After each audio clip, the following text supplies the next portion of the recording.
गणेशाय नमः।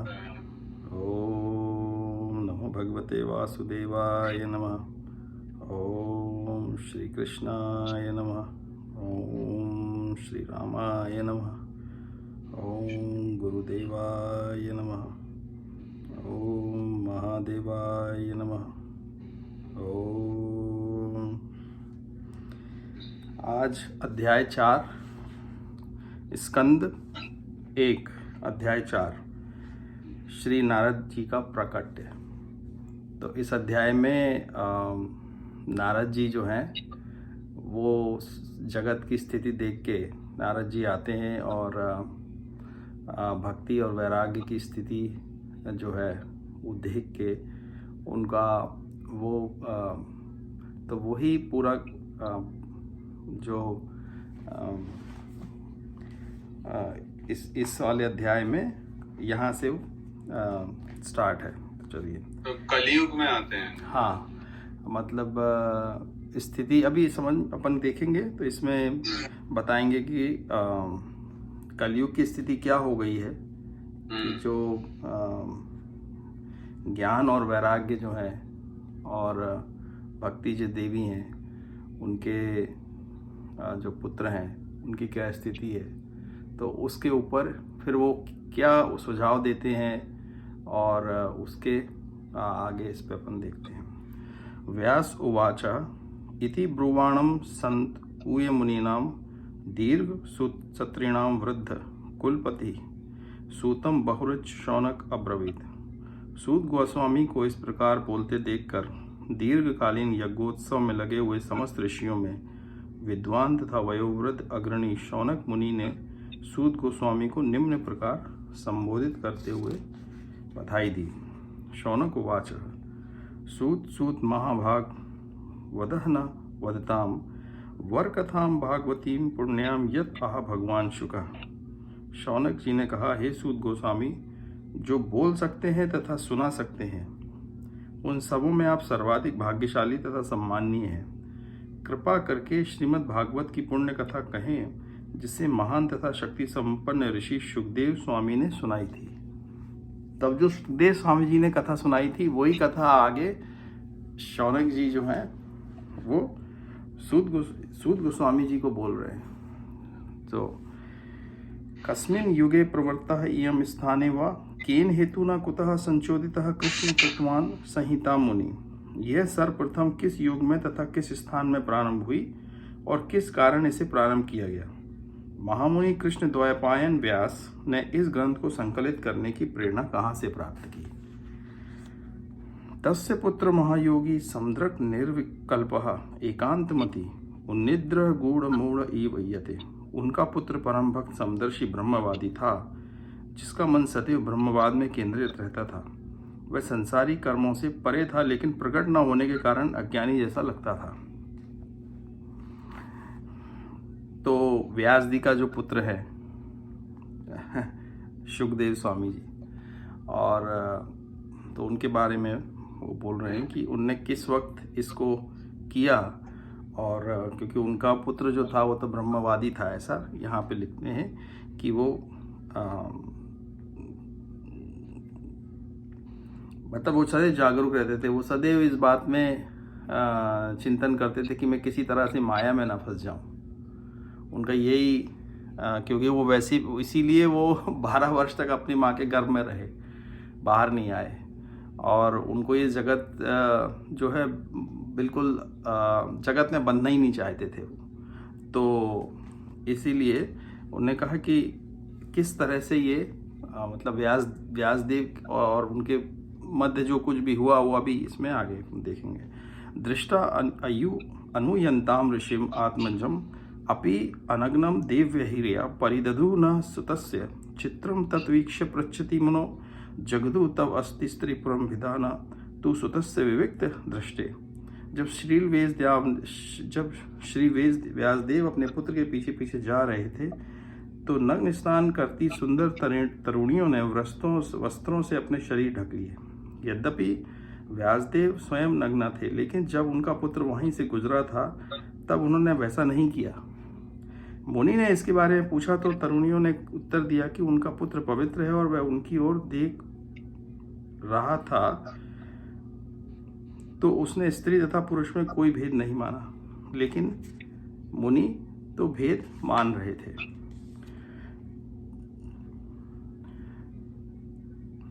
यहाँ पे इसमें कथा ये है, आपको शायद एक थोड़ा सा इसके पीछे एक उसकी कथा बता दें कि जब व्यासदेव जो हैं वो उनने अपने पुत्र को बोला कि आप बाहर आओ, और उनके पुत्र बाहर आए तो उनने बोला कि एक ही उनकी ये कंडीशन थी, सत शर्त थी कि ठीक है मैं बाहर आता हूँ लेकिन मेरे को इस जगत में बंधना नहीं है। और क्योंकि उनको भागवतम का पूर्ण रूप से ज्ञान हो चुका था, उनको इस जगत की स्थिति के बारे में पूर्ण रूप से ज्ञान हो गया था, तो वो थोड़ा वैराग्य में थे वो। तो वो उनने बोला कि ठीक है कोई बात नहीं, आप आइए बाहर। तो उसमें क्या है, उनके पुत्र बाहर आते हैं और फिर तुरंत वो त्याग कर देते हैं जगत का, मतलब अपने माता पिता का भी त्याग कर देते हैं। लेकिन व्यासदेव और उनकी पत्नी जो है वो तो बहुत समय से उनको कोई पुत्र नहीं हुआ था, तो वो एक पुत्र की लालसा के कारण वो बंधन में थे और अपने पुत्र से के बंधन के मोह में थे मतलब। तो वो उस वक्त जो उनके पुत्र हैं वो जाने लगते हैं और बिल्कुल वो जैसे ही जन्म होता है उनका तो अपनी नग्न अवस्था में रहते हैं, बाल्यावस्था में 12 वर्ष के। तो उनको इस बात का कोई, इस जगत का कोई, मतलब उनकी दृष्टि ऐसी थी कि वो पूर्ण रूप से ब्रह्म में लीन रहते थे हमेशा सदैव। और उनकी मानसिक स्थिति ऐसी थी कि वो पूरी तरह से, आप समझ लीजिए कि वो पूरी तरह से इस जगत से अलिप्त थे वो। और उनकी दृष्टि में परमात्मा के अलावा और कुछ उनको दिखता ही नहीं था। वो भले ही कोई जीव हो या जीवों में भेद हो, उनकी दृष्टि मतलब इतनी उच्च की थी कि उनको परमात्मा के अलावा, इसमें परमात्मा की दृश्य के अलावा और कुछ उनको दिखता नहीं था।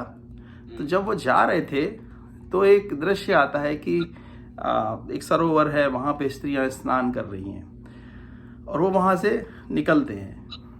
तो उनके पिता जो हैं व्यासदेव, वो थोड़े बूढ़े हो चुके हैं, बाल सफ़ेद हैं उनके, शरीर पे झुर्रियाँ हैं, और वो उनके पीछे पीछे जा रहे होते हैं। तो वो ये देखते हैं कि जब वो निकल रहे होते हैं तो स्त्रियां अपने वस्त्र ढकने लगती हैं और लज्जा में आ जाती हैं। तो फिर वो उन स्त्रियों से पूछते हैं कि अभी अभी मेरा पुत्र जो बिल्कुल तरुण है और नग्न अवस्था में था, वो वहाँ से निकला, तो आप लोगों को कोई भी मतलब कोई भी आप लोगों में कोई व्यवहार में परिवर्तन नहीं देखा। लेकिन मैं जब यहाँ से निकला और मैं बुजुर्ग हूँ, तो आप लोग ने अपने वस्त्र वगैरह ढकने लगे, आप लोग मेरे से लज्जा में आ गई, तो ऐसा क्यों हुआ? तो उन्होंने बताया कि मतलब वो स्त्रियां भी जब किसी की दृष्टि ऐसी है, तो जैसे बोलते हैं ना कि दूसरा जीव भी उसको किस तरह से उसको देख रहा है। मतलब उन स्त्रियों ने, क्योंकि उनकी दृष्टि में कोई भेद नहीं था, जैसे भेद नहीं था, तो उन स्त्रियों को भी कुछ नहीं हुआ। मतलब उन लोगों को, उनके मन में ये भाव ही नहीं आया। लेकिन क्योंकि व्यासदेव जो हैं वो, हालांकि वो तो भी भगवान के अवतार हैं, लेकिन माया के अंदर है और उनकी दृष्टि में भेद हो रहा होगा, जिसके कारण स्त्रियों को ये लगा कि व्यासदेव जो हैं वो खुद में हो सकता है कि असहज महसूस कर रहे हो उस वक्त। तो क्योंकि उनकी दृष्टि में ये स्त्री है, ये पुरुष है, ऐसा भेद है। लेकिन सुखदेव गोस्वामी के दृष्टि में वो भेद नहीं होने के कारण वो सहज है, उनके अंदर वो विकार ही उत्पन्न नहीं हुआ। जैसे एक बालक होता है ना छोटा, तो अभी छोटा बालक है, तो एक कथा इसी से संबंधित कि जब ध्रुव जी जो थे, जब ध्रुव जी तपस्या करते हैं, बहुत कठोर तपस्या करते हैं भगवान की, और वो इसलिए तपस्या कर रहे होते हैं क्योंकि उनकी जो माता है और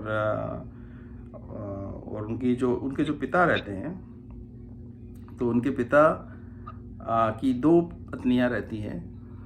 तो उनकी जो इनकी माता रहती है, उनका पिता उनके इतना ध्यान नहीं देते, और वो एक बार अपने पिता की गोद में खेल रहे होते हैं, तो उनके जो पिता होते हैं वो अपनी दूसरी रानी को ज़्यादा प्रेम करते हैं। तो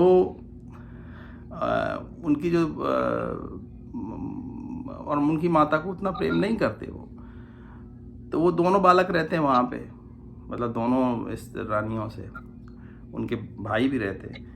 तो उनके पिता की गोद में ये खेल रहे होते हैं, तो उनकी जो सौतेली माँ होती है वो उनको वहाँ से, उनके पिता की गोद से हटने के लिए बोलती है, और उनको धक्का देके हटा देती है कि तुम्हारा अधिकार नहीं है यहाँ पे, ये मेरे पुत्र की स्थान है, ये उसका अधिकार है। तो वो बहुत खिन्न हो जाते हैं, अपनी माँ के पास रोते हुए चले जाते हैं, 5 साल के बालक रहते हैं। तो वो भी कथा है इसमें। तो वो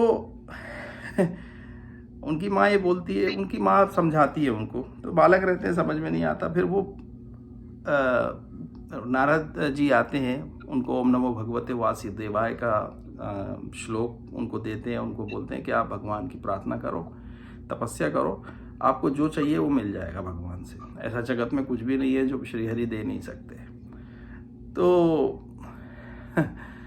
उनके दिमाग में ये बात आ जाती है, वो चले जाते हैं। वो अपनी माँ, उनकी माँ बहुत रोकती है, अभी बहुत बालक हो, छोटे हो, अभी ये वन में कैसे तुम रहोगे, वहाँ हिंसक पशु हैं ये, तो वो सब कुछ समझते नहीं, चले जाते हैं। तो वो जब तपस्या उनकी पूर्ण हो मतलब तपस्या जब करना कोशिश करते हैं, तो देवता लोग बाधा डालते हैं। जब भी भक्ति करो ना, आप भी देख लेना, जब भी भक्ति करने जाओ और भक्ति अगर आपकी सही जा रही है, तो अपने जीवन में खुद हम ये अनुभव कर सकते हैं कि हमें प्रलोभन भी आएंगे, और देवता लोग कुछ ना कुछ विघ्न डालते हैं। और मैं सही बता रहा हूँ आपको, ये आप अनुभव कर लेना। आप कुछ मत करो, सिर्फ जो भी भगवान का आप राम जी के नाम का जप करो और करते रहो। आप देखो 1 महीने 2 महीने के अंदर आपके जीवन में, अब वो जप करने लगो, जब जैसी, क्योंकि 1 बार 2 बार करने से कुछ नहीं, जब वो धीरे धीरे वो जप की संख्या बढ़ती जाती है, भगवान के नाम का इकट्ठा होता जाता है वो, जब आपकी एक, तो उसकी जो उसकी शक्ति होती है, जो हमने जप करते जो कुछ हमारा जप जैसे इकट्ठा होते जाता है, सिद्ध होते जाता है, धीरे आप अपने आप ही महसूस करने लगेंगे कि अपने आप ही अंदर से खुद लगेगा हमको कि प्रलोभन आएंगे, सिद्धियां भी आने लगती धीरे। सही अगर कोई व्यक्ति भगवान का, बहुत जल्दी, टाइम भी नहीं लगता है, कभी तो हफ्ते भर में राम जी का जप करिए आप, हफ्ते भर में, तो कभी महीना भी लगेगा, कभी 1 महीना भी, कभी अलग लोगों के हिसाब से जैसी जप की वो होती है, तो वो प्रलोभन देते हैं। तो कभी क्या है, इस तरह का प्रलोभन भी आता है। कामदेव अपना प्रभाव चलाते हैं, और देवता दूसरे, क्योंकि देवताओं को सबसे पहले पता चलता है भाई कोई राम राम राम राम उसके हृदय में चल रहा है, तो ये जो दिखाते ना, तपस्या कर रहा है कोई ऋषि, फिर इंद्र को पता चलता है, इंद्र जी को, ये मेरे को तो लगता है ये झूठ नहीं है, ये केवल दिखावे के लिए नहीं है कि पिक्चर है और वो देखो इंद्र को पता चल रहा है, और वो इंद्र जो है कोई स्त्री को भेज रहे हैं, कोई अप्सरा को भेज रहे हैं, कभी कुछ और प्रलोभन भेज रहे हैं, उसके जीवन में कोई और परेशानी डालेंगे या कुछ ना कुछ को हटाने की कोशिश करेंगे। तो ये मुझे लगता है ये कोई गलत नहीं है ये। तो जब ध्रुव महाराज छोटे थे तो इंद्र जी ने सोचा ये कौन है जो कि श्री हरि की ओम नमो भगवते वासुदेवाय, ओम नमो भगवते वासुदेवाय, ओम नमो भगवते वासुदेवाय का जप कर रहे हैं। और उनका ध्यान जो है ऐसा स्थिर हो गया था, क्योंकि पहले तो उसमें बताया है, अभी मुझे वो पूर्ण रूप से पता नहीं कितने महीने कितने दिन, पहले उनने 7 दिन, फिर 7 दिन जो है मतलब पहले तो 7 दिन पत्ते खा के रहे, फिर उसके बाद अगले 2 हफ्ते जो है हफ्ते में एक ही बार खाना, फिर उसके बाद धीरे धीरे वो भी छूट गया। तो जैसे जैसे ध्यान स्थिर होता गया भगवान का जब बढ़ता गया, तो जो है इंद्र ने ये सोचा कि अच्छा ये कौन बालक है जो भगवान की तपस्या कर रहा है, भगवान से क्या चाहता है। मतलब उनका सबसे पहले ये विचार होता है कि ये कौन व्यक्ति है जो भगवान से क्या चाहता है, क्या ये मेरा पद चाहता है क्या। उनको ये एक इंद्र को श्राप भी है कि उनको ये हमेशा एक भय लगा रहेगा कि उनका कोई पद छीन लेगा। तो देवताओं के एक राजा है वो, है ना, तो वो बोलते हैं कि ये तो इतना छोटा बालक है, इसको स्त्री तो भेज नहीं सकते, है ना, क्योंकि उनको कामदेव का कोई असर नहीं होगा उनके ऊपर। तो इनको भाई से ही कुछ करना पड़ेगा, क्योंकि बालक है तो ये इनको कोई ना किसी प्रकार का, जंगल में अकेले हैं, किसी प्रकार का भय हम उत्पन्न करेंगे, जीव जंतु हो, हिंसक पशु हो, कुछ भी हो, तो ये उससे डर जाएंगे, क्योंकि इनके ऊपर तो मतलब एक बालक का जो चित्त होता है वो भले ही 5 साल का हो, 7 साल का हो, जब तक एक उसका क्या बोलते, एक आयु तक वो इतना उसके ऊपर मतलब काम का प्रभाव नहीं होता। तो यहाँ पे मतलब ये सोचने जैसी बात है कि ये क्या हमारा चित्त हम भक्ति से इतना पवित्र कर सकते हैं कि हमारा चित्त बालक जैसा हो जाए, कि हमारे ऊपर काम का प्रभाव ही नहीं हो। हम कोई स्त्री को देखें तो वैसे ही देखें जैसे किसी पुरुष को देख रहे हैं, या कोई स्त्री हो तो वो वैसे ही देखे एक दूसरी स्त्री को जैसे देख रही है, या एक बालक को देख रही है, या एक जीव जंतु को देख रही है। मतलब उसकी संभव, मैं वही बोल रहा हूं कि मनुष्य में भी वो संभव है, वो चित्त में वो पवित्रता क्या आ सकती है वो भी, लेकिन वही है कि भक्ति से ये सीधे सीधे उसके पीछे जाने की कोशिश नहीं करनी चाहिए। मैं मतलब क्योंकि सीधे सीधे किसी भी विकार के ऊपर विजय प्राप्त करने के लिए सीधे सीधे आप उनसे भिड़ेंगे तो जीत नहीं सकेंगे। उसका भक्ति ही, हाँ, उसके भक्ति, उसका आपका चित्त जो है जब भक्ति में लगेगा, भगवान के जप में लगेगा, तो ये विकार धीरे धीरे अपनी पकड़ छोड़ते जाएंगे। तो क्योंकि वो पुरुषार्थ से उसको करना बिना भगवान की मदद के वो संभव नहीं, वो भगवान का काम है। हाँ, संभव नहीं है। हाँ, तो इसीलिए बेहतर ये होता है कि हमारा ध्यान हम भगवत उसमें लगा दें, स्मरण में लगा दें, तो वो स्वतः ही अपने आप, एक विकार नहीं, बाकी और भी जो विकार है वो भी धीरे धीरे पीछे हट जाते हैं। तो मेरा, मैं बताना ये चाह रहा था कि जब एक बालक का जो ऐसा चित्त होता है, वो किस तरह से उसकी वो जगत को देखता है, और उसमें कितनी निर्मल, जैसे राम जी ने बोला ना, निर्मल मन सो मोहि पावा, मोहे कपट छल छिद्र न भावा। हाँ, तो मतलब निर्मल मन हो जाए और कपट और छल जो है हृदय से निकल जाए, तो भगवान राम जी बोलते हैं कि मुझे वैसे जो सज्जन है वो मुझे बड़े प्रिय हैं, वही मेरे को प्राप्त कर पाते हैं। लेकिन अब जो नहीं है जिनका, कहीं भाई सबका स्वभाव अलग अलग होता है।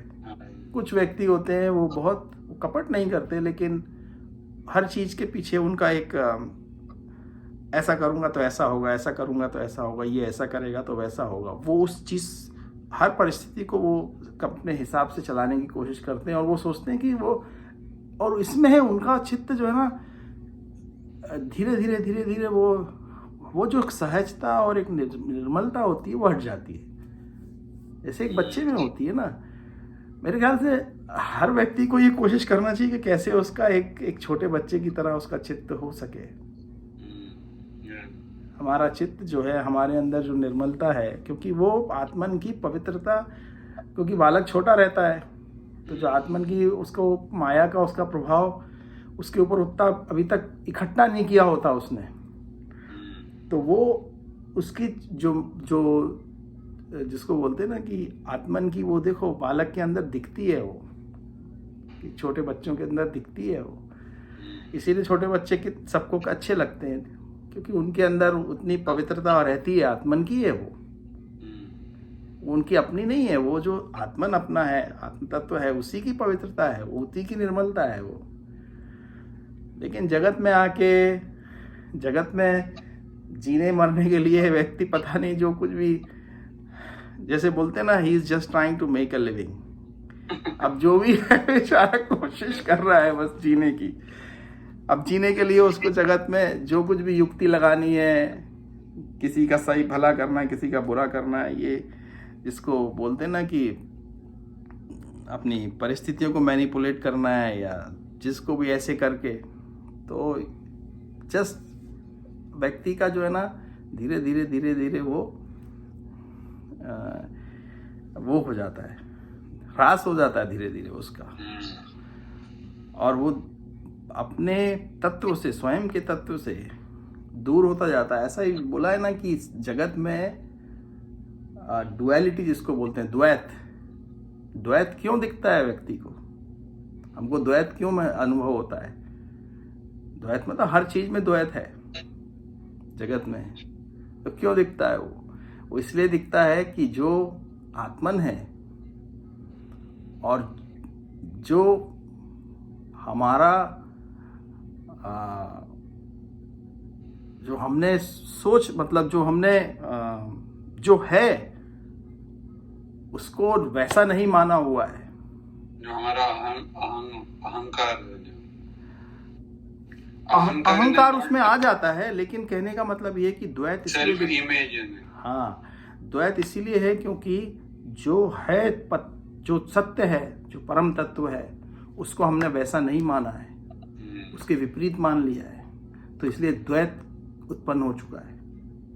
हमने अगर अपने आप को शरीर मान लिया है और हम शरीर नहीं है, तो यहाँ द्वैत उत्पन्न हो गया है, इसीलिए ये द्वैत का अनुभव होता है।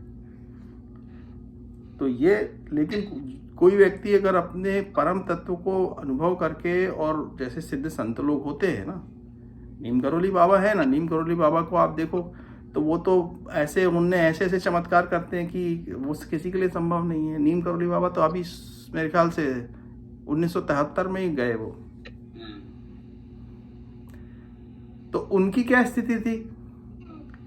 ऐसे बहुत संत हैं अभी भी, तुलसीदास जी थे 500-600 साल पहले, समझ लीजिए आप।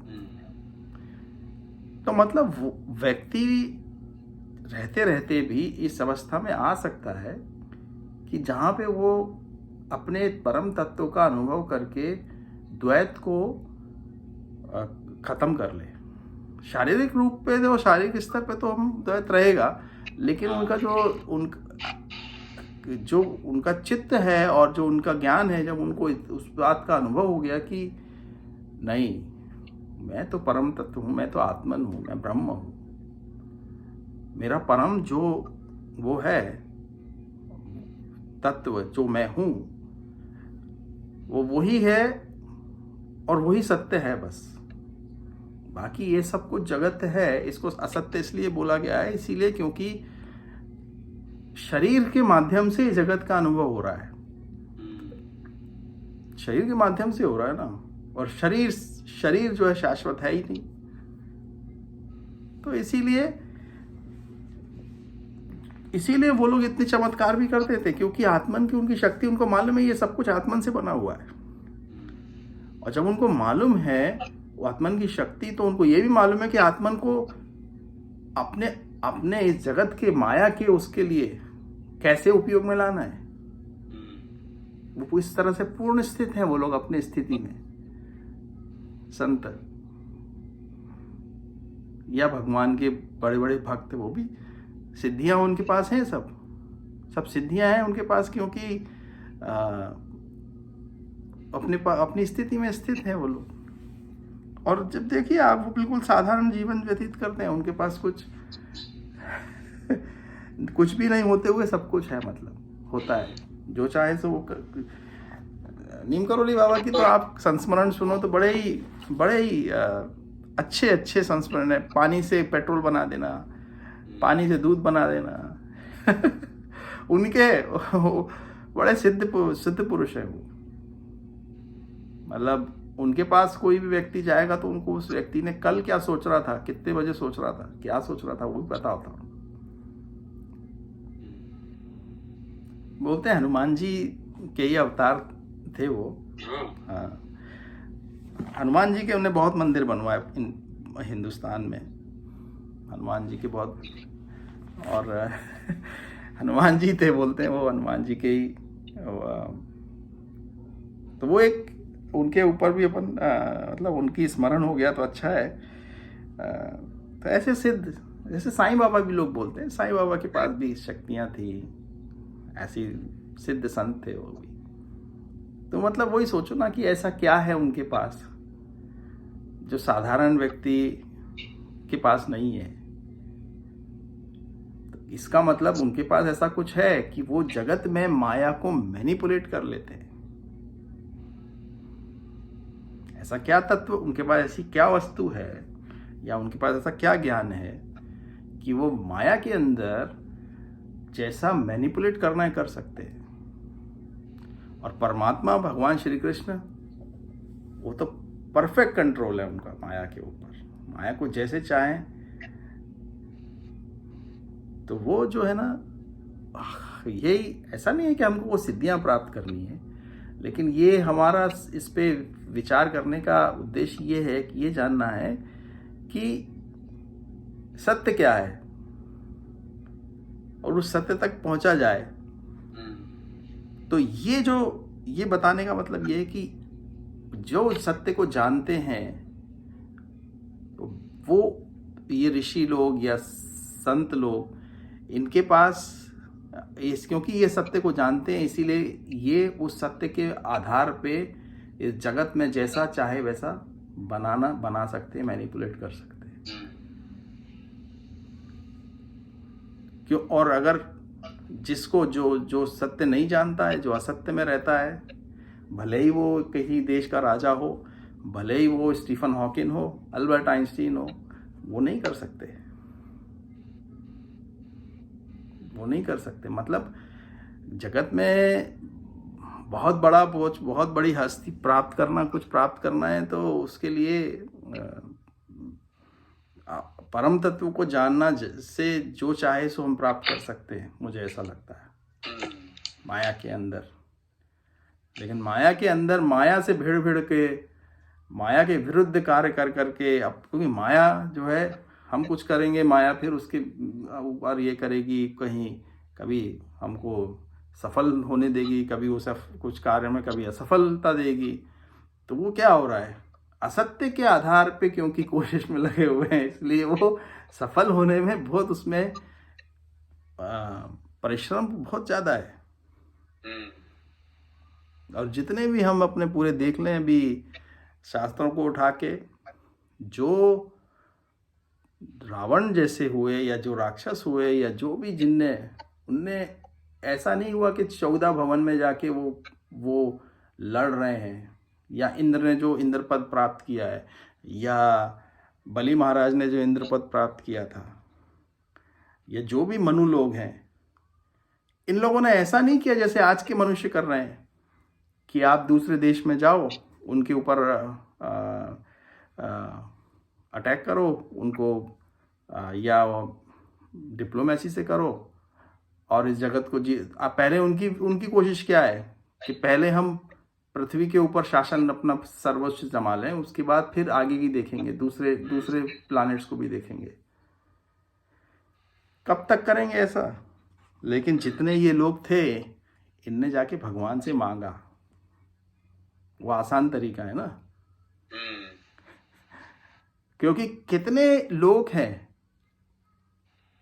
ब्रह्मा जी के लोक से लेके तल तलातल सुतल पाताल नीचे तक के लोग हैं। बलि महाराज का लोक सबसे नीचे है। तो उन सब लोगों के ऊपर जीतना एक जन्म के अंदर संभव है क्या? रावण रावण जो है, तो उसने क्या भगवान महादेव से मांग लिया, ब्रह्मा से मांग लिया, है ना। विष्णु जी इसके पास नहीं जाते, वो मालूम विष्णु जी उनके को देंगे ही नहीं। विष्णु जी वो वस्तु देंगे ही नहीं जो उसके स्वयं के लिए हानिकारक है, नहीं देंगे। तो मांग लेते हैं वो। ध्रुव जी ने इतनी तपस्या की प्राप्त करने के लिए, तो उनने ऐसा नहीं किया कि पृथ्वी का शासक बनने के लिए दूसरे राज्यों को के ऊपर आक्रमण कर दिया, उनको जीत लिया, फिर इसको जीत लिया। वो अपने पूरे काल में भी केवल पूरी पृथ्वी के ऊपर शासन नहीं कर सकते थे, लेकिन भगवान की तपस्या करके, भगवान को प्रसन्न करके, उनने बोला भगवान मेरे को ये चाहिए। भगवान ने कहा ये लो, तुम्हें मैं ऐसा लोक देता हूं जो लोक प्रलय के वक्त भी जिसका कुछ नहीं होगा। प्रलय के वक्त ध्रुव जी का लोक जो है वो भगवान के लोक के नीचे ही है, नॉर्थ स्टार जिसको बोलते हैं। भगवान का जो लोक है, भगवान के लोक के नीचे है वो।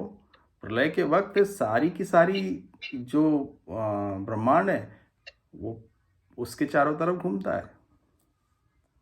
ध्रुव तारे का प्रलय नहीं होता। तो ऐसा पद उनने मांगा, लेकिन उनको बाद में पछतावा हुआ कि मैंने भगवान की भक्ति क्यों नहीं मांगी, मैंने ये क्या पद मांग लिया, मैंने को ये क्या मांग लिया मैंने इतना सब करके। तो कहने का मतलब है कि अब ये मतलब नहीं है यहाँ पे कि हम लोग सब जो है हमें 12वीं पास करनी है, कॉलेज पास करना है, नौकरी करनी है, तो हम लोग को अपना परिश्रम नहीं करना है उस तरफ। लेकिन अगर किसी व्यक्ति की ये इच्छा है कि उसको पूरे जगत का या पूरे ब्रह्मांड का शासक बनना है, तो जाके भगवान की तपस्या करनी पड़ेगी, क्योंकि वो उसके पास एक जीवन में इतने साधन सामग्री नहीं है कि वो उतने समय में उतनी जल्दी उतना कुछ प्राप्त कर सके। हाँ, हम लोग अपने जीवन याचिका के लिए, यापन के लिए जो कुछ कर रहे हैं वो सब जीवन यापन के लिए, बस वो परिश्रम करना है तो वो तो हम कर रहे हैं, वो हम सबको करना पड़ रहा है। लेकिन अगर कोई व्यक्ति ये सोचता है कि उसको परम पद प्राप्त करना है, तो परम पद मतलब परम पद तो भगवान की भक्ति, भगवान को प्राप्त करना ही परम पद है। लेकिन उसके अलावा अगर किसी को ये सोचना है कि भाई मैं ब्रह्मांड का शासक रावण ने जैसे सोचा था, तो रावण की तरह जाके तपस्या करो। तपस्या के अलावा, भगवान से मांगने के अलावा और कोई चारा नहीं है। मतलब वो कोई प्रमोशन नहीं है जो मेहनत कर करके आप बन जाएंगे जैसे जगत में हम लोग करते रहते हैं ना। तो वापस इस पे आते हैं कि कैसे उनकी दृष्टि में, भगवान जो सुखदेव थे उनकी दृष्टि में कितनी निर्मलता थी कि जगत के जीव, पंछी भी, स्त्रियां नहीं, जो छोटे छोटे पंछी हैं जो इतने डरे हुए रहते हैं सबसे, जो एकदम भय में रहते हैं, वो भी नहीं, उनको भी भय नहीं होता वैसे आत्मन से। उनको भी पता होता है कि इनकी दृष्टि क्या है। तो होता है ना, कुछ जो पंछी होते हैं बहुत डरते हैं, लेकिन जैसे कोई बहुत पवित्र आत्मा हो तो पंछियों को भी, जीवों को पता चलता है, वो उससे डरते नहीं है, है ना। Yeah. तो उसी तरह का इसमें है कि वो पूछते हैं उनसे कि क्यों ऐसा हुआ। तो कथम आलक्ष्यतम पौरे संप्राप्ता कुरु जांगलान उन्मत्त मूक जड़वतः विचरण गज सहाय। कुरु तथा जांगल प्रदेशों में पागल, गूंगे तथा मूढ़ की भांति घूमने के बाद जब व्यासदेव के पुत्र श्री सुखदेव हस्तिनापुर दिल्ली में प्रविष्ट हुए तो वहाँ के नागरिकों ने उन्हें कैसे पहचाना। अब ये पूछ रहे हैं, ये सूत गोस्वामी से पूछ रहे हैं। कथम व पांडवस्य राजर्षि मुनिना सह संवाद संभूत तात यत्र एषा सात्वती श्रुति। राजा परीक्षित की इस महामुनि से कैसे भेंट हुई जिसके फलस्वरूप वेदों के इस महान सार का वाचन संभव हो सका। सह गोदोहन मात्रम ही गृहेषु गृहमेधिनाम अवेक्षते महाभाग तीर्थि कुर्वन्त ताश्रमम। वह किसी गृहस्थ के द्वार पर उतनी ही देर रुकते जितने समय में गाय दूही जा सकती है। वह उस घर को पवित्र करने के लिए ऐसा करते थे। ये सुखदेव गोस्वामी के बारे में बता रहे हैं कि वो कहीं रुकते नहीं थे। तो अभिमन्यु सुतम सूत प्राहु भागवत उत्तमम तस्य जन्म महाआश्चर्यम कर्माणि च ग्रहणीना।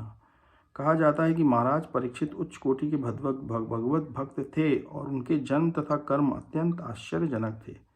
कृपया उनके विषय में हमें बताएं। सह सम्राट कस्य वा हेतु पांडुनाम मानवर्धन प्राय उपविष्ट गंगायाम अनादत्य अधिरात श्रियम। वे एक महान सम्राट थे और उनके पास उपार्जित राज्य के सारे ऐश्वर्य थे।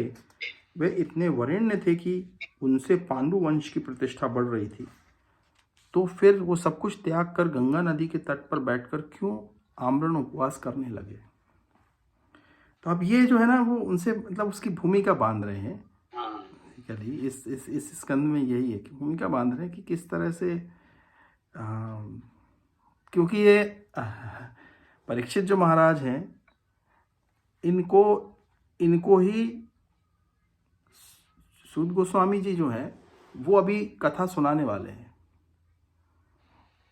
सूत गोस्वामी उनको कथा सुनाने वाले हैं। 7 दिन उनके जो लाइफ के बचे हाँ, उसमें भागवत कथा सुनाने, उनको भागवत कथा वो आ जाते हैं वहाँ पे। फिर वो उनको और वहाँ पे वो भागवत कथा उनको सुना रहे हैं। तो ये उसकी वो पूछ रहे हैं कि कैसे हुआ। उनको मालूम है वैसे, लेकिन वो पूछ रहे हैं कि कैसे हुआ, आप कैसे मिले, परीक्षित जी से कैसे मिले वो।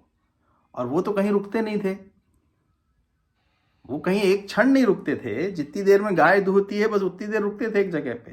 क्योंकि ये ऋषि लोग, ये संत लोग क्यों एक जगह रुकते नहीं है? क्योंकि उनको माया जो है, माया का प्रभाव उनके ऊपर ना हो, इसीलिए वो एक स्थान पे कहीं रुकते नहीं है। वो चलते रहते हैं, वो स्थान पे नहीं रुकते ज़्यादा। जब कहीं नहीं होते तो कहीं बंधन में नहीं पड़ते। हाँ, जिन लोगों को माया को का प्रभाव कम करने के लिए एक आसान तरीका है ना कि कहीं कोई बंधन बांधा ही नहीं, बस जहाँ चलते रहे। जैसे नारद जी हैं, नारद जी कहीं रहते नहीं है, एक जगह टिकते ही नहीं है। वो भगवान का भजन करते हुए पूरे ब्रह्मांड में कहीं भी, उनको तो पावर है, कहीं भी जा सकते हैं, कहीं भी चले जाते हैं वो। तो वो बोलते हैं कि वो जो है कहीं रुकते नहीं थे। फिर वो 7 दिन तक कैसे बैठ गए परीक्षित जी को कथा सुनाने के लिए। तो ये को जानना चाह रहे हैं, है ना। नमन्ति यत्पाद निकेतम आत्मना शिवाय हानिये धनानि शत्रभ कथम सह वीर श्रियम अंग दुस्तुस्तिजाम युवा एषत उत्सृष्टुम अहो सह असुभि। वे इतने बड़े सम्राट थे कि उनके सारे शत्रु आकर अपनी भलाई के लिए उनके चरणों पर अपना शीश झुकाते थे और अपनी सारी संपत्ति अर्पित करते थे। वे तरुण और शक्तिशाली थे और उनके पास अलभ्य राजसी ऐश्वर्य था। तो फिर वे अपना सर्वस्व, यहाँ तक कि अपना जीवन भी क्यों त्यागना चाह रहे थे। शिवाय लोकस्य भवाय भूतये ये उत्तम श्लोक परायण जना जीवंती न आत्मर्थमसो पराश्रयम मोच निर्विद्य कुतः कलेवरम। जो लोग भगवत कार्य में अनुरक्त रहते हैं वे दूसरों के कल्याण, उन्नति तथा सुख के लिए ही जीवित रहते हैं। वे किसी सर्वथा स्वार्थवश जीवित नहीं रहते। अतएव राजा परीक्षित ने समस्त सांसारिक वैभव की आसक्ति से मुक्त होते हुए भी अपने उस मर्त शरीर को क्यों त्यागा जो दूसरों के लिए आश्रय तुल्य था। वही भगवान परीक्षित जी ने, जो कि जिनके जो राजा थे, सारा ऐश्वर्य जिनके पास था, मतलब वो यही पूछना चाह रहे कि उनके पास तो सब कुछ था, वो सारे लोग उनके परायण थे, उनके ऊपर आश्रित थे, उनका पूरा राज्य उनके ऊपर आश्रित था। फिर ऐसा क्या हुआ कि अचानक वो अपना शरीर त्यागना चाह रहे थे। तो ये अभी इसमें परीक्षित जी की कथा तो को मालूम है, लेकिन सर्प वाली कथा, हाँ वो के तो अभी आगे हम पढ़ते हैं कि ततः सर्वं समाक्षवक्ष पृष्ठ यत इह किंचन मन्ये त्वाम विषय वाचाम स्नातम अनयंत्र छांदसात्। हम जानते हैं कि आप वेदों के कतिपय अंश को छोड़कर अन्य समस्त विषयों के अर्थ में पटु हैं, अतः आप उन सारे प्रश्नों की स्पष्ट व्याख्या कर सकते हैं जिन्हें हमने आपसे पूछा है। तो अब यहाँ से अब इतिहास की कथा चालू होगी, जहाँ से सूत गोस्वामी जी बोलना चालू करेंगे। अब ये जो है ना, शौनक ऋषि जी ने उनसे पूछ लिया कि प्रभु आप बताइए कि ये भागवत कथा कब हुई थी, क्या हुआ था। परीक्षित जी ने सुनी आपसे, तो अब ये उनको बता रहे हैं सब। तो अब इसमें पूरा इतिहास अब यहीं से चालू हो रहा है। सूत उवाच द्वापरे सम्नुप्राप्ते तृतीय युग पर्ये जाता पराशरत योगी व्याम कलया हरे। सूत गोस्वामी जी ने कहा कि जिस समय द्वापर युग का त्रेता युग से अति व्यापन हो रहा था, तो वसु की पुत्री सत्यवती के गर्भ से पराशर द्वारा महान ऋषि व्यासदेव ने जन्म लिया। तो यहाँ पे जो व्यासदेव हैं उनने जन्म लिया था, मतलब सत्यवती के गर्भ से। और सत्यवती कौन थी? वो एक मछुआरे की पुत्री थी, वो है ना। तो उनके गर्भ से उनने जन्म लिया था। इसकी भी कहानी है। वो एक अप्सरा थी जो कि किसी श्राप के कारण मछली के इसमें आ गई थी। तो वो उसका सत्यवती नहीं है ये, वो मत्स्यगंधा थी। सॉरी, हाँ, ये उसके शरीर से हमेशा मछली की स्मेल आती थी। अच्छा। उसकी ऐसी कहानी है कुछ तो। हाँ, लेकिन ये वो नहीं है। ये कथाएं जो है ना बहुत अक्सर याद नहीं रह जाती हैं। तो ये वो है ना कि वो नाविक की बेटी रहती है, तो पराशर मुनि को नाव पार कराती रहती है, तब उनको रहता है। तो वो बोलती है कि अब मैं तो अविवाहित हूँ, तो मैं कैसे करूंगी। तो वो बोलते हैं कि दिखेगा नहीं किसी को भी तुम्हारा पेट। और फिर वो 9 महीने बाद द्वीप पे जाके इनका जन्म होता है, कृष्ण द्वैपायन व्यास जी। तो वहां से उनके गर्भ से व्यासदेव, मतलब ये इसके पीछे फिर इतिहास है बहुत सारा। लेकिन यहाँ से बता रहे हैं कि व्यासदेव से शुरुआत करके वो बता रहे हैं कि व्यासदेव जो है सत्यवती जी के उससे जन्म लिया था, पराशर मुनि के पुत्र थे वो। और सह कदाचित सरस्वत्यः उपस्पृश्य जलम शुचि विवक्ते एक आसीन उदिते रविमंडले। एक बार सूर्योदय होते ही व्यासदेव ने सरस्वती के जल में प्रातकालीन आचमन किया और मन एकाग्र करने के लिए वे एकांत में बैठ गए। पर अवर्ग्यः सह ऋषि कालेन अव्यक्त रहसा युग धर्म व्यतिकरम प्राप्तम भुवि युगे युगे। महर्षि व्यासदेव ने युग के कर्तव्यों में विरोधाभास देखा। कालक्रम में पृथ्वी पर अदृश्य शक्तियों के कारण विभिन्न युगों में ऐसा होता रहता है।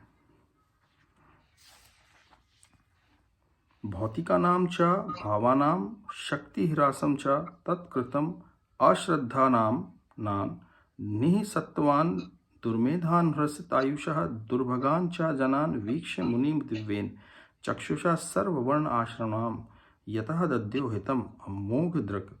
परम ज्ञानी ऋषि अपनी दिव्य दृष्टि से युग के प्रभाव से प्रत्येक भौतिक वस्तु की अवनति को देख सकते थे। वे ये भी देख सकते थे कि श्रद्धा विहीन व्यक्तियों की आयु क्षीण होगी और वे सच्च गुण के अभाव के कारण अधीर रहेंगे। इस प्रकार उन्होंने समस्त वर्णों तथा आश्रमों के लोगों के कल्याण पर विचार किया।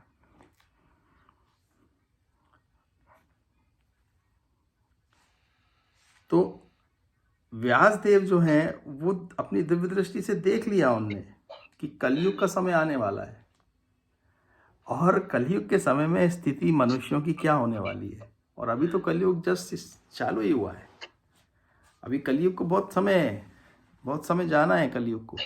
और अभी चालू होते भी भगवान की जाने के लगभग इतने समय के बाद, चालू होने के बाद भी अभी ये स्थिति है जिसमें हम लोगों को ये लगता है कि पता नहीं समय कैसा आ गया है। तो अभी आगे कितना आएगा, कैसा समय आएगा। अब ऐसे समय के लिए देखिए, ऋषि लोगों का यही एक, संतों का स्वभाव यही होता है कि वो ये जीवों के प्रति दया भाव कितना होता है उनमें, क्योंकि उनको मालूम है कि ये काल का प्रभाव है। मैं हमेशा ये विचार करता हूँ कभी कभी कि व्यक्ति कभी कभी अपने विकारों से विकारों के प्रभाव में आके अच्छे बुरे कर्म करता रहता है, कभी अविवेकी हो जाता है। जैसे अर्जुन ने बोला ना भगवान श्री कृष्ण के, क्यों मेरे को कभी कभी मैं नहीं चाहता हूँ ऐसे कर्म करना, फिर भी मेरे को ऐसे कर्म में ऐसा लगता है जैसे कोई मुझे घसीट के करवा रहा है। तो अभी जो स्थिति है और जो अच्छे विवेकवान व्यक्ति हैं, कभी कभी वो भी ऐसी कर्म कर जाते हैं कि उनको बाद में ये महसूस होता है या बाद में पता चल, बाद में सोचते होंगे कि ऐसा मैंने क्यों किया, कैसे मेरे को ऐसा गुस्सा क्यों आ गया, या मैंने किसी को कुछ अपशब्द क्यों बोल दिए। ऐसा होता है ना, संत लोगों में भी हो जाता है, संतों को भी गुस्सा आ जाता है।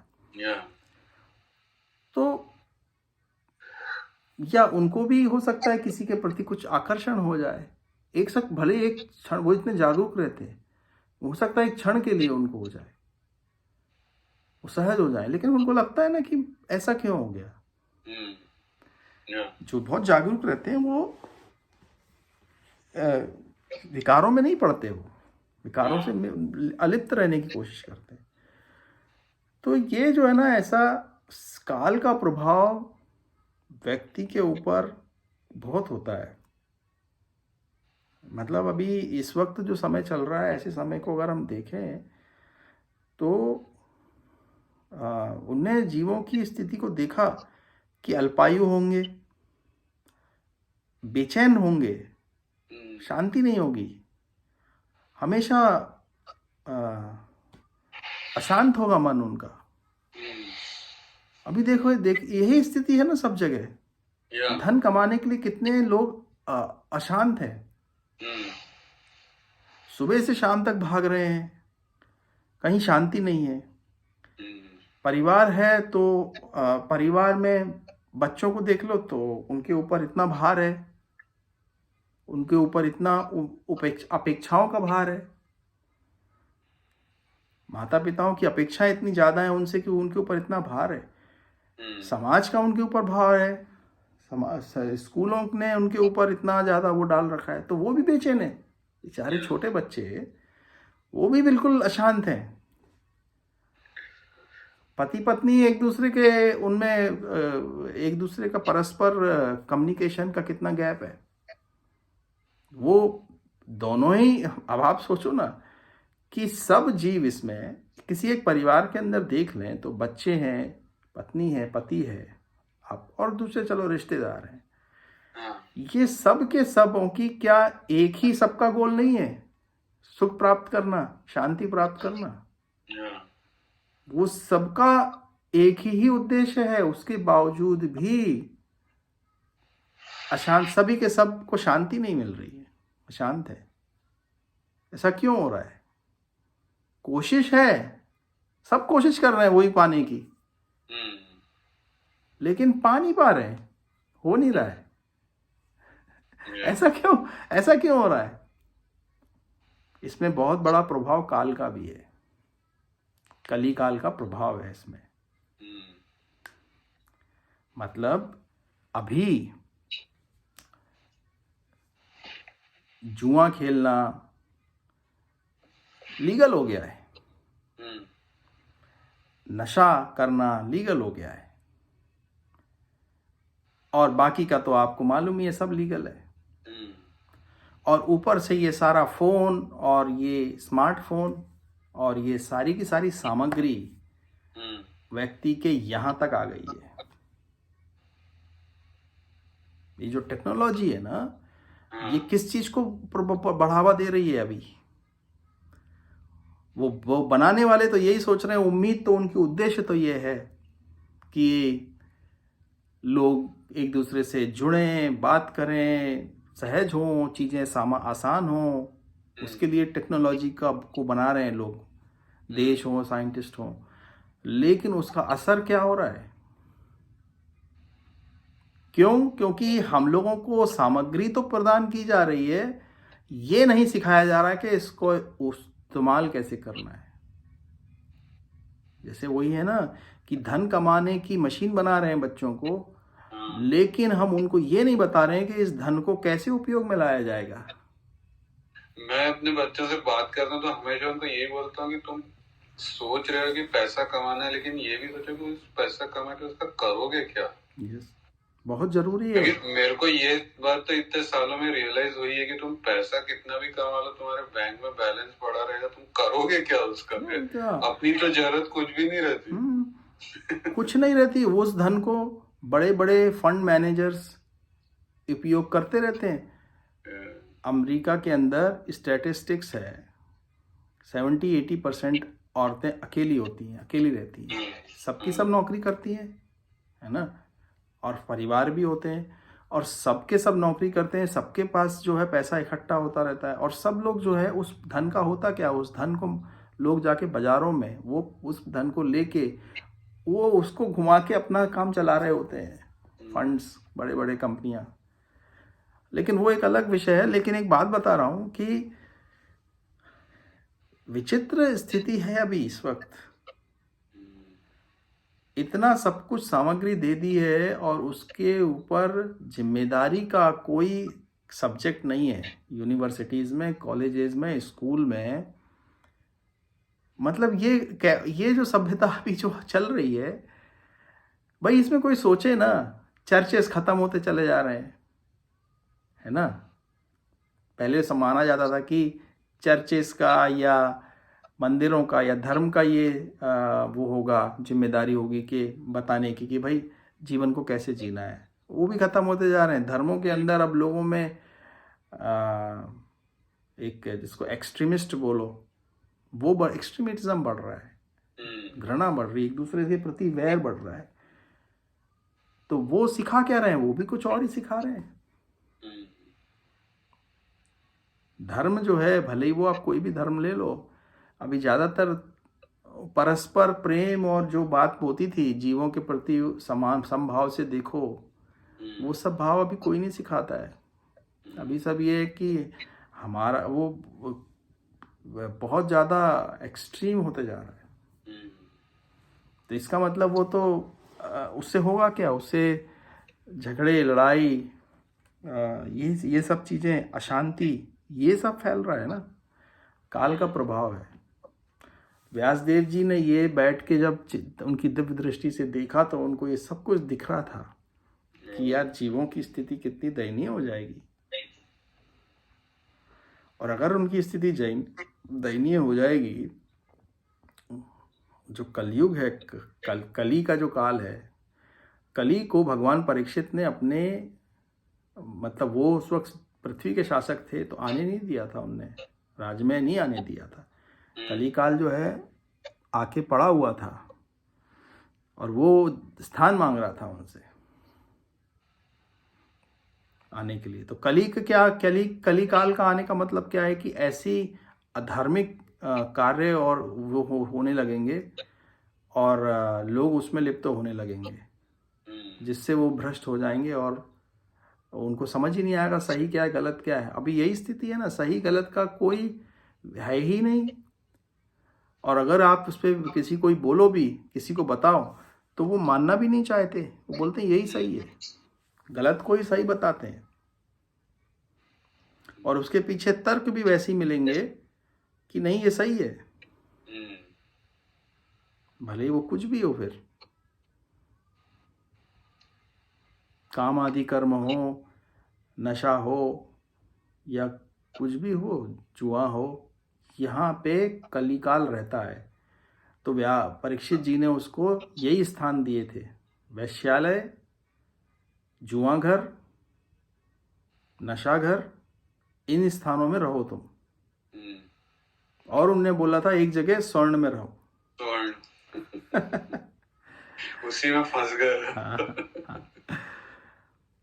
तो मतलब स्वर्ण का मतलब धन में, एक धन है ना वो। जितना ज्यादा धन आ जाए व्यक्ति के पास और उसके पास उसको संभालने का विवेक ना हो, तो वो धन एक शक्ति है, उसका नाश कर देगी। उसका नहीं करेगी तो उसके साथ संबंधित उसके परिवार का, जिसमें भी विवेक नहीं है उसको संभालने का, उसका नाश कर देगी। शक्ति का यही एक समस्या है, शक्ति की समस्या यही एक समस्या है उसकी। अगर किसी भाई, अगर हम लोग अभी भी देखिए ना, जगत में भी जितनी भी ऊर्जा है, उसकी ऊर्जा को हम लोग दोहन तो कर रहे हैं, उसको यूज़ कर रहे हैं, उसको उपयोग में ला रहे हैं, लेकिन उसको कितना उसके ऊपर स्टडी होती है कि उसको कैसे करना है, नहीं तो वो नाश कर देगी, है ना। न्यूक्लियर पावर है, स्टेशंस हैं, बड़े बड़े पावर स्टेशंस हैं, जो भी एनर्जी सोर्सेस हैं जिनको भी हम लोग यूज़ करते हैं, उसके पीछे कितना रिसर्च होता है कि वो हार्म ना, किसी को भी नुकसान ना पहुंचाए। तो ये शक्तियां जो हैं, ये भी तो शक्तियां ही है ना। सेल फोन का उपयोग एक शक्ति है, दुनिया भर की सामग्री है उसके ऊपर। अब उसका विवेक आदमी को, व्यक्ति को नहीं होगा, और ऊपर से कली का प्रभाव है, तो कितना मतलब ऐसा हो गया है कि उसको काजल की कोठरी में डाल दिया और बोल रहा है कि यहां से तुम बिना कालिख लगे निकल आना।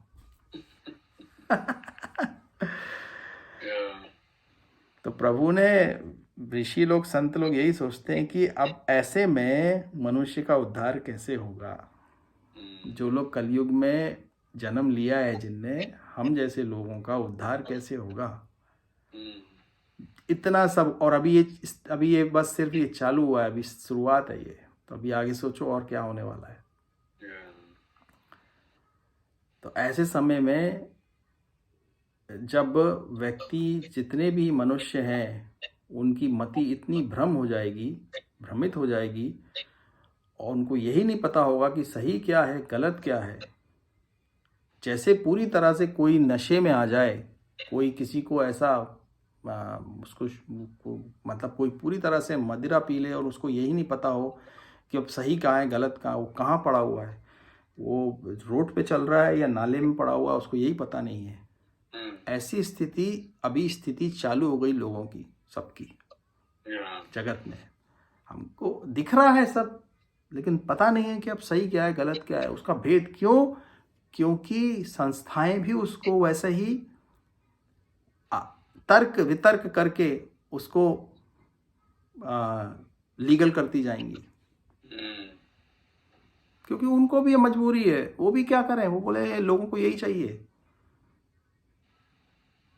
लोगों को यही चाहिए, लोगों को नशा चाहिए, उसके बिना अगर वो जीवित नहीं रह सकते तो सरकारें सोचेंगी कि चलो इसको लीगली कर दो, भले उसको कोई भी नाम दे दो आप, अच्छा सा एक अच्छा नाम देने से वो अच्छी तो नहीं हो जाएगी ना चीज।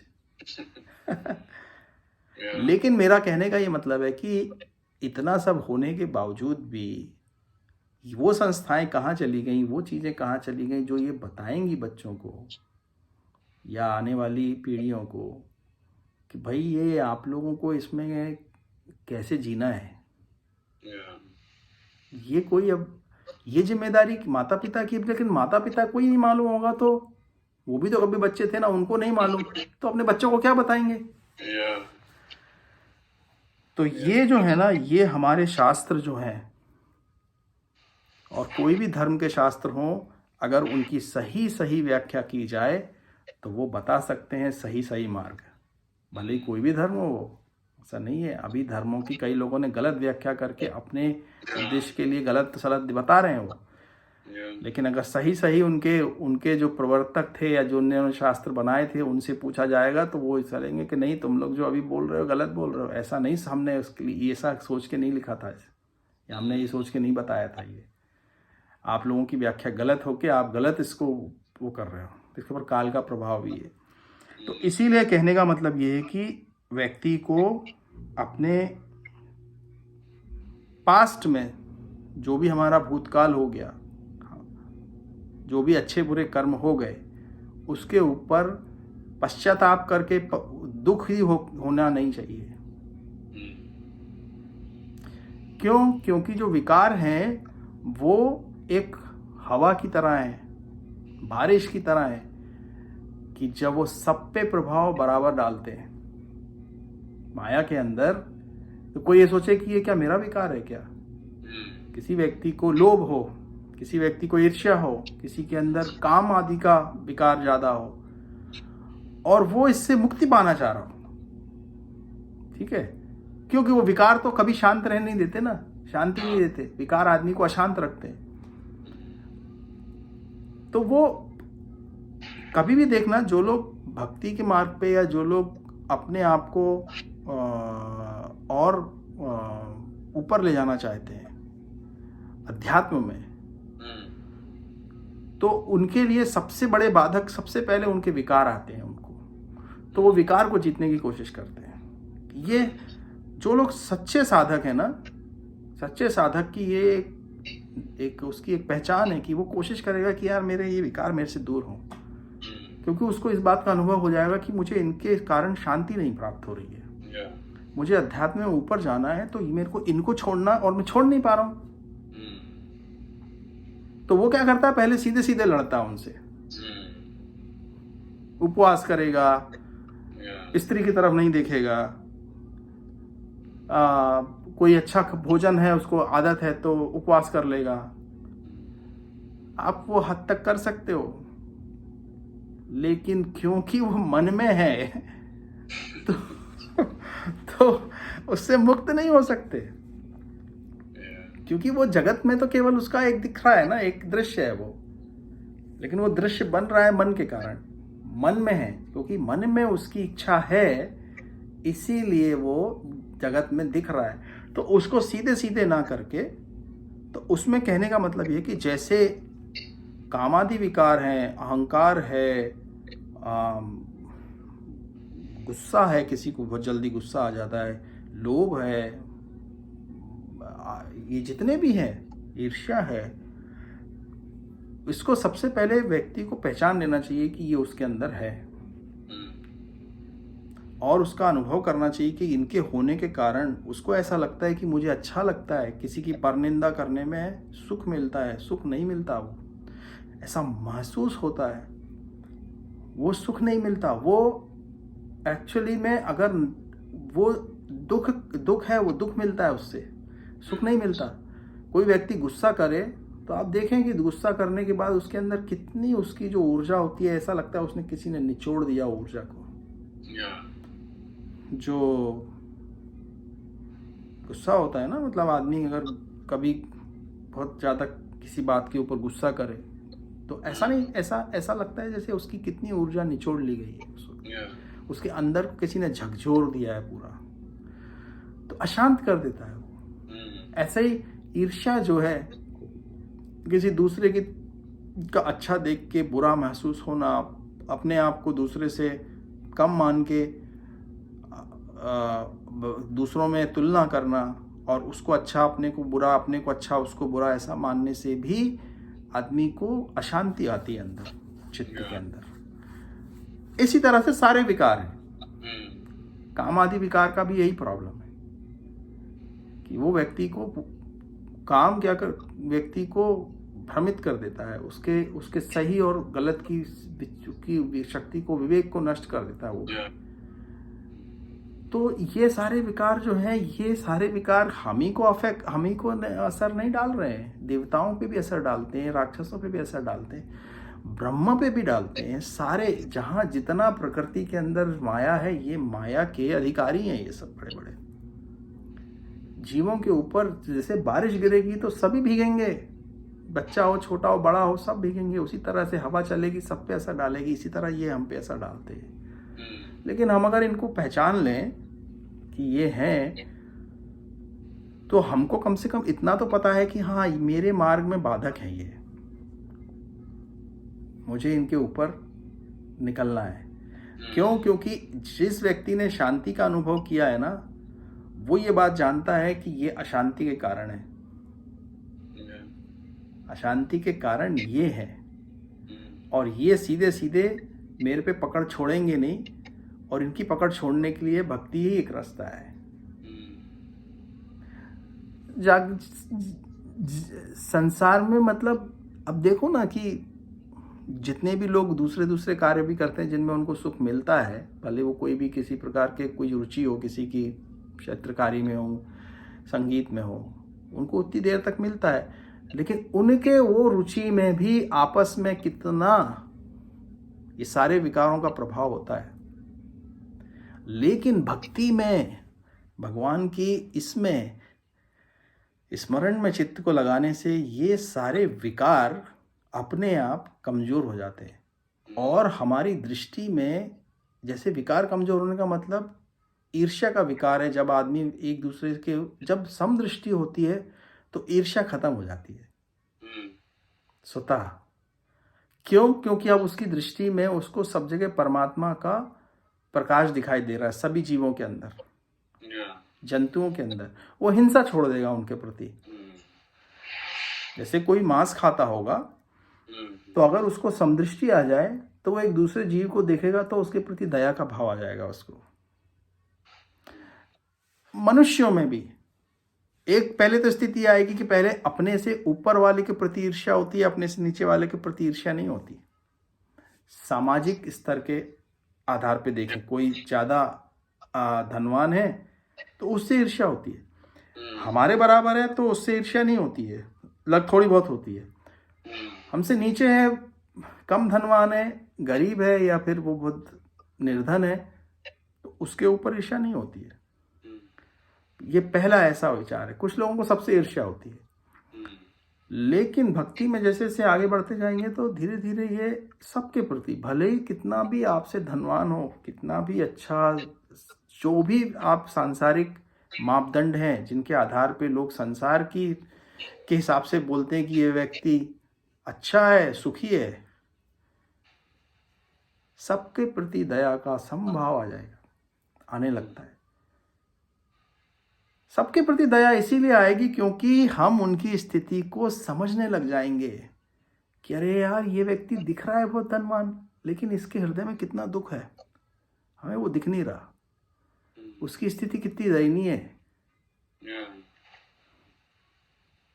हम उस दृष्टि से देख के सबके प्रति, यही ज्ञानी जो ऋषि हैं भगवान व्यासदेव, ये देख के ये सोच रहे हैं कि जगत में, ये नहीं सोच रहे वो कि धनवान निर्धन, ये सब नहीं सोच रहे वो, ये सोच रहे हैं कि कोई भी हो, कैसे भी स्तर पे ऊपर हो, सभी दयनीय है। सभी की स्थिति दयनीय है। क्या धनवान से धनवान व्यक्ति की स्थिति दयनीय नहीं है जगत में आज? आप किसी को भी उठा के देख लो। क्या बहुत जिन मापदंडों को लिया जाता है, जिनको बोलो कि संसार में बोलते हैं ना कि सुखी है, मतलब कितनी विचित्र बात है। कल ही चिंतन कर रहा था कि मैं प्रभु को धन्यवाद कर रहा था कि प्रभु, आपने जीवन में सुख पाने के लिए जितनी वस्तुओं की आवश्यकता है वो सब मुफ्त में दी हुई है, फ्री में दी हुई है। और विचित्र कितनी बात है यहाँ पे मनुष्यों के अंदर। देखो, कोई भी चीज ले लो, पानी ले लो, जल ले लो, वायु ले लो, अग्नि ले लो, है, और दृश्य ले लो, सुंदर सुंदर दृश्य जिनको बोलते हैं हम छुट्टियों पे जा रहे हैं, नदियों को नालों को देखने जा रहे हैं, पहाड़ों को देखने जा रहे हैं, सब के सब फ्री हैं। इनमें कोई हमने उसको बांध के टिकट देने लग गए हैं, लेकिन प्रभु ने सब कुछ। और मनुष्यों की सोच को देखो कि इन फ्री की चीजों को, क्योंकि यही सुख के साधन है सांसारिक दृष्टि से, इनको पाने के लिए कितना परिश्रम कर रहा है। जो चीजें फ्री हैं, फ्री में ऑलरेडी, जो पहले से ही है, प्रभु ने दी है हमारे सुख के लिए, उसको अनुभव करने के लिए हमें जीवन भर परिश्रम करना पड़ रहा है।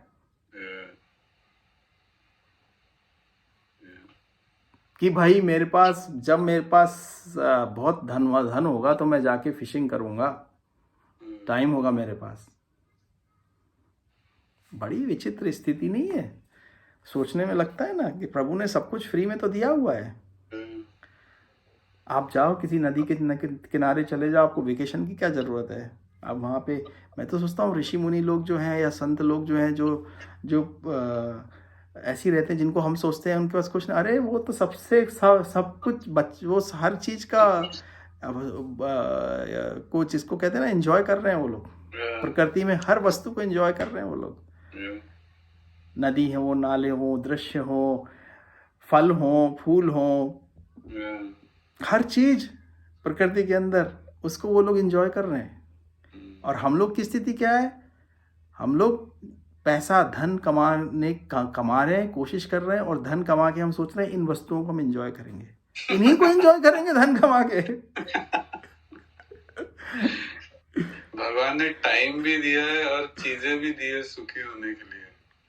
वही तो मैं कह रहा हूँ। और टाइम को पैसा कमाने में लगा रहे हैं और चीजें खरीदने में लगा रहे हैं, जो कि ऑलरेडी फ्री में है ही। क्यों? क्योंकि हमने, मनुष्यों ने एक मापदंड बना दिए हैं कि जिसके पास बड़ा घर होगा, जिसके पास बड़ी कार होगी, जिसके पास सुंदर कपड़े होंगे, जिसके पास, ये उसके सफल होने के मापदंड है।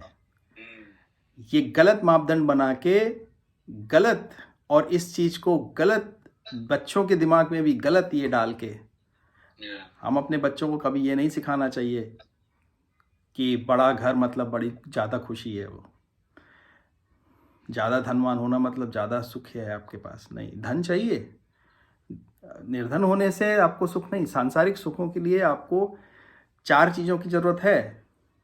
आपको संसार में सुख प्राप्त करना है तो कम से कम 3 की तो है ही। स्वास्थ्य की ज़रूरत है आपको, जो स्वस्थ जीवन में स्वस्थ जीवन होना जरूरी है।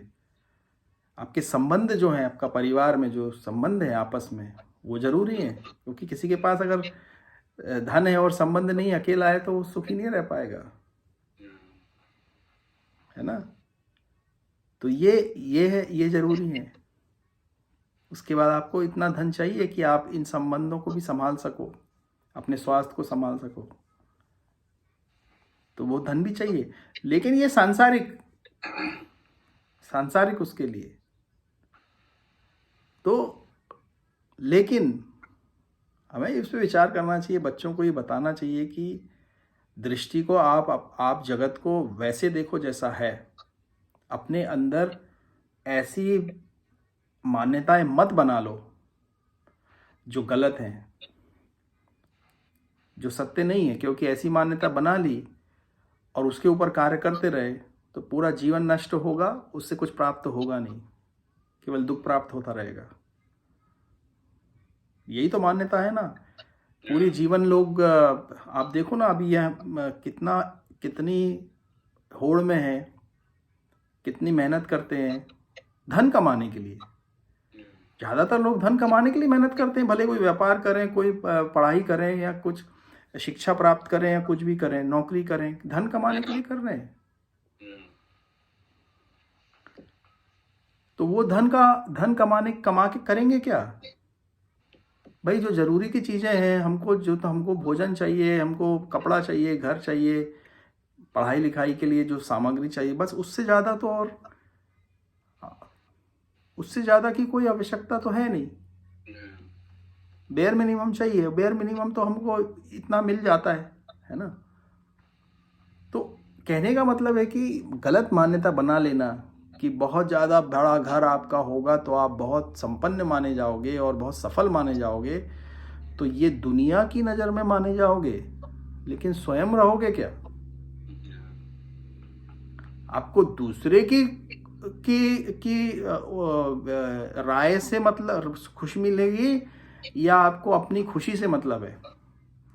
एक्चुअली इस चीज के लिए ना मैं काफी कोशिश करता हूँ ये चीजें बच्चों को समझाने का, but I think this things comes with age only, क्योंकि उनको अभी एक्सटर्नल एनवायरनमेंट से जितना कली का प्रभाव तो है, सही बात इम्पैक्ट है, और जितना ज्यादा उनको ऐसा लगता है कि वही ज्यादा सच है। माँ बाप तो ऐसे ही कुछ भी बोल देते हैं, लेकिन सत्य तो ये है कि सब लोग जिस चीज को रिकॉग्नाइज करें और सब लोग जिस चीज को क्या बोलना चाहिए उसे एक्सेप्ट करें, वही सत्य है। यानी अभी उनकी एज के हिसाब से वही चीज, यही मापदंड है समाज के, क्योंकि समाज का जो कुछ भी सामग्री बच्चों को बताई जा रही है, टीवी के माध्यम से कहीं से भी मिल रही है, उनको यही मिल रहा है, यही मिल रहा है कि ज़्यादा ज़्यादा धन, ज़्यादा धन, ज़्यादा धन मतलब ज़्यादा सुख, सुख मतलब शांति। अभी तो उनको वो चीज भी समझ में नहीं आती, लेकिन फिर भी धन समझ में आता है, सुख शांति भी समझ में नहीं आता। लेकिन उनको ये लगता है कि जगत की जो सामग्री है, अच्छे कपड़े, जूते, फोन या जो कुछ भी है, कार, इससे वो खुश हो जाते हैं। उनको ऐसा लगता है कि, लेकिन वो खुशी कितनी देर तक रहती है? वो चीज भी मैंने प्रूव करके दिखाई है। जैसे तुम आईफोन लेते हो तो एक दो दिन आईफोन 12 ले लिया, एक दो दिन तुमको अच्छा लगेगा, उसके बाद तो इट्स जस्ट अ फोन वही। लेकिन वो चीज भले ही सामने तुम्हारे नजर यानी तुम्हारे एक्सपीरियंस में आ रही है, बट वो चीज को एक्सेप्ट करने के लिए जो एक पात्रता चाहिए, या जो एक मैच्योरिटी चाहिए, जो एक एक्सपीरियंस चाहिए, तो आई थिंक उसके लिए वक्त लगता है। हाँ, लेकिन अगर हम लोग ये बता दें पहले ही, या अपने बच्चों को बात बात में समझाएं कि नहीं नहीं, ये आपकी सोच जो है अपने दिमाग, उनके दिमाग में रहेगी, क्योंकि जब वो 35-40 के होंगे ना, जब वो उस उम्र में आएंगे, हम दोनों का विचार वही रहता है कि अपना थोड़ा थोड़ा सा फीडिंग चालू रखो, उनकी राइट एज आने पे एटलीस्ट ये चीज क्लिक होगी, उनको होगी, बिल्कुल होगी। और यही आप देखो, जब 35 और 40 की उम्र आती है और जीवन के सत्य सामने जब आने लगते हैं ना, तो तो व्यक्ति विचारवान होने लगता है। तब वो सोचता है कि मैं कहाँ गलत जा रहा हूँ। जब रिश्तेदारी नहीं संभलती, जब खर्चे नहीं संभलते, जब बच्चे नहीं संभलते, जब स्वास्थ्य नहीं संभल पाता, स्वास्थ्य आदमी का स्वास्थ्य, तब व्यक्ति विचार करता है।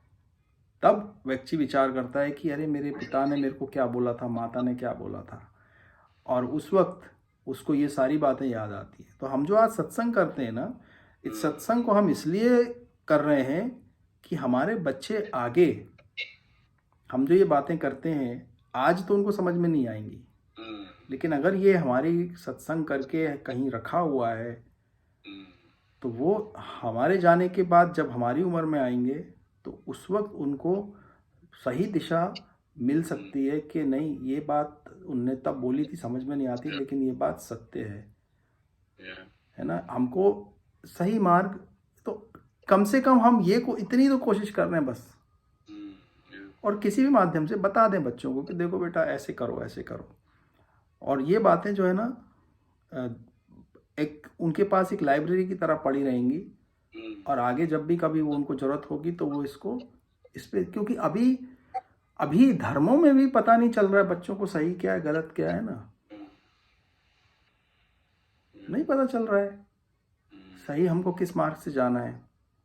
लेकिन कहने का मतलब है कि सही मार्ग वही है जहाँ पे आपको अपने मन के अंदर शांति का अनुभव जब हो रहा है, बस यही उसका टेस्ट है। व्यक्ति को जब उसके मन के अंदर प्रसन्नता, प्रसन्न चित्त, उसका चित्त प्रसन्न है, मन प्रसन्न है, और विकार उसके ऊपर उसकी कमजोर, क्योंकि प्रसन्न चांदनी चित्त वही रह सकता है जिसकी विकार की पकड़ जिनके ऊपर कमजोर हो गई हो, वही व्यक्ति का चित्त प्रसन्न हो सकता है। जिसके ऊपर ईर्ष्या का विकार है, उस व्यक्ति को तो ईर्ष्या की जलन से अशांति है उसके अंदर, प्रसन्न चित्त नहीं हो सकता, वो नहीं हो सकता। जिसके ऊपर अहंकार का तत्व ज़्यादा है जिसके अंदर, वो प्रसन्न नहीं रह सकता। क्यों? क्योंकि उसको माया जगह जगह पे उसका अहंकार तोड़ेगी। हर छोटी छोटी बात में इसने मेरे को नमस्कार नहीं किया, इसने मेरे को देख के खुश स्माइल नहीं किया, अरे वो तो मैं उससे बात कर रहा था, वो ऐसे देख के चला गया। अहंकार। उसने बहुत अच्छी गाड़ी खरीद ली, मेरे पास नहीं है, अहंकार है। प्रसन्नचित कहाँ रहेगा? मन दुखी रहेगा अंदर। किसी स्त्री को देख के वो प्रसन्न हो गया, खुश हो गया, उसके विचार में प्रसन्न कहाँ है? वो दुखी हो गया। क्यों? काम का विकार भी दुख पैदा करेगा। क्यों? क्योंकि शांति को जब तक जिस व्यक्ति ने चित्त की मानस, जिसको बोलते हैं ना मानस सरोवर, आप देखो मानस सरोवर के अंदर कैसा शांत होता है वो जल। तो ऐसे ही चित्त शांत जब होता है ना, जब विकारों के लहरें, विकारों के थपेड़े उसके ऊपर नहीं पड़ रहे होते, तो वो जो अनुभव होता है, उस अनुभव को रखने के लिए व्यक्ति, उसको जिसने तत्व को, जिसने उसका रस लिया है ना, उसको ये जगत की बाकी सारी चीजें धीरे धीरे धीरे धीरे नगण्य है। बेकार बेकार मतलब ऐसा लगता है कि क्या सोच में पड़े हुए हैं यार व्यक्ति लोग, कहाँ पड़े हुए हैं, किस बात में पड़े हुए हैं, ऐसा करना है, वैसा करना है, ये अच्छा है, ये बुरा है, उसको ऐसे बोलना चाहिए था, उसको ऐसे करना चाहिए था, किस चक्कर में पड़े हुए हैं। तो ऐसा लगने लगता है। धीरे धीरे ये भक्ति में आने के बाद स्वतः ही चित्त जब शांत होने लगता है, तो ये सब अपने आप धीरे धीरे धीरे धीरे हर चीज अपने आप दिव्य, अपनी मानस की दृष्टि से हमको सब कुछ दिखने लगती धीरे धीरे कि अरे ये तो ऐसा है, अरे ये तो ऐसी चीज है, मैं कहाँ क्या सोच रहा था। चीजें जैसी होती हैं वैसी दिखने लगती हैं। तो मेरे ख्याल से बच्चों को एक चीज और वो बोलता हूँ कि तुमको दो ऑप्शंस हैं, या तो ये रियलिटी अभी समझ लो और अपने ओवर द नेक्स्ट 20-30 इयर्स अपने विकार और बढ़ा के फिर वापस यहाँ पे आओ, या फिर अभी समझ लो और डायरेक्टली उसको सब स्किप करके directly go to the right path. Choice is yours. वही है एक्चुअली। क्या है कि थोड़े व्यक्ति के अपने पूर्वजन्म के संस्कार भी उसको, मेन चीज तो संस्कार ही रहता है। पूर्वजन्म के जो हमारे बीज है ना, वो बीज कभी कभी व्यक्ति को कुछ कुछ अनुभव करने के लिए मजबूर करते हैं, और वो अनुभव से उसको सिखाना चाहते हैं वो अनुभव, कि भाई देखो ये अनुभव से व्यक्ति को। लेकिन जो जितनी जल्दी, मेरा एक मानना है कि मेरे को भगवान ने इतना, हम मनुष्यों को इतना बड़ा जीवन नहीं दिया है कि हम हर चीज का अनुभव करके सीखें। हमारे शास्त्रों ने, ये जो शास्त्र हैं, ये अनुभवों की दुकान, क्या का संग्रह है ये, मानव जाति का मिलियंस ऑफ ईयर का अनुभव का संग्रह है ये। इसको पढ़ के समझ के ही हमको अपना मार्ग बदल देना चाहिए। हमें अपना समय क्यों व्यतीत करना है? हमारे लोग, हमारे पूर्वजों ने समय व्यतीत करके लिखा हुआ है, बताया हुआ है। हमें इसका उपयोग करना चाहिए अपने मार्ग को बदलने के लिए। हमें हर चीज का उपयोग, एक चीज है बाप बोलता है ऐसा कर, बेटा बोलता है नहीं, जाता है कुछ गलत करता है, फिर सीखता है, फिर बोलता है कि मेरा बाप सही बोलता था। समय व्यतीत हो गया ना उसका। मनुष्य देह बार बार थोड़ी मिलती है, मनुष्य देह बार बार नहीं मिलती। इसीलिए मनुष्य देह के वक्त, समय में व्यक्ति को उसका मैक्सिमम उपयोग करके सन्मार्ग की तरफ कोशिश करनी चाहिए जाने की। तो हम यही, और ऐसा विवेक हमको अपने बच्चों को भी दे देना, कोशिश करना चाहिए कि उनको विवेक दें, उनको सीखें, वो भी कुछ सुन समझें इसको। और अगर उनके कोई तर्क हैं तो हमको उनके उस तर्क के ऊपर भी हमको उनसे तर्क करना चाहिए, और तर्क से ही समझाना चाहिए कि ये मान्यता क्यों नहीं है ऐसी। भाई मतलब ये तर्क से ही समझाना चाहिए, क्योंकि ये अतर्किक नहीं है ये बात जो हम कर रहे हैं। हम तो तर्क से समझाएंगे, लॉजिक से समझाएंगे। नहीं, तर्क से समझने में आने पर भी वो चीज उतरती नहीं है जीवन में। वो चीज वही तर्क पे अगर एक्सेप्ट हो भी गई तो या करके वहीं रुक जाती है। क्योंकि वो चीज आज तक कभी हिट नहीं हुई है ना कि क्या होता है अभाव, क्या होता है दुख। ये चीजें आज तक हिट नहीं हुई आदमी को। मेरे ख्याल से जब तक वो चीजें हिट नहीं होती है, कई लोग तो ऐसे रहते हैं जो पूर्व संस्कार लेके ही आते हैं कि वो ऑटोमेटिकली इसी रूट पर ही चलते हैं, उनके लिए there is no other option.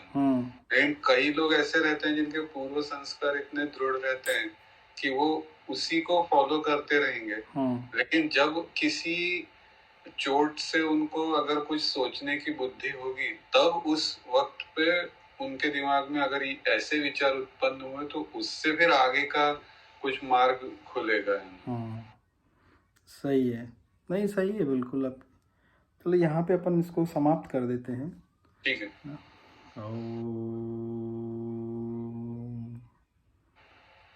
गुरुदेव नमः।